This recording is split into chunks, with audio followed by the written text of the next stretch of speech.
Salut à vous les amis. Avez-vous remarqué que certains occidentaux ont une drôle de façon de voir le monde?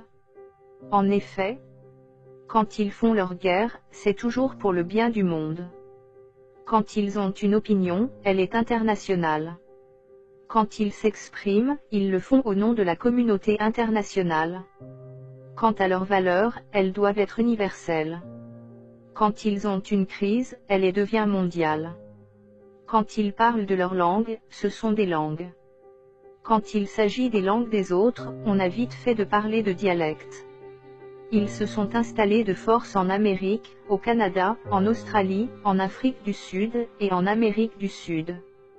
Paradoxalement, ce sont les gens les plus intransigeants, dès qu'il s'agit de migration. Quand ils viennent chez nous, ils disent être expatriés. Mais quand c'est nous qui allons chez eux, nous devenons des immigrés. Quand leur visa est expiré, ils disent être en situation irrégulière. Dès que la même chose nous arrive, nous devenons des sans-papiers. Quand ils résistent à un oppresseur, ce sont des résistants. Si nous faisons la même chose, nous devenons des maquisards. Quand ils font la guerre à des peuples pour leur voler leur pétrole, ça s'appelle installer la démocratie.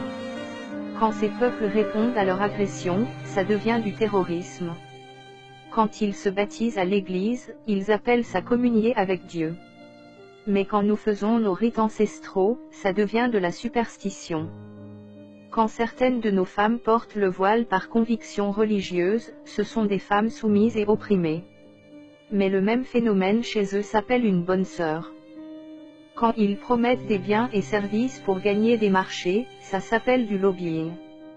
La même chose chez nous, devient de la corruption. Et le plus drôle, ils font des milliards chaque année, grâce au pillage qu'ils ont savamment organisé depuis des siècles. Mais c'est aussi eux, qui organisent des colloques, des tables rondes, et des sommets pour sortir l'Afrique de la pauvreté. Quand on est africain, et qu'on entend ça, on est juste plié de rire. D'où le syndrome du ricanement permanent, au risque de passer pour un sauvage.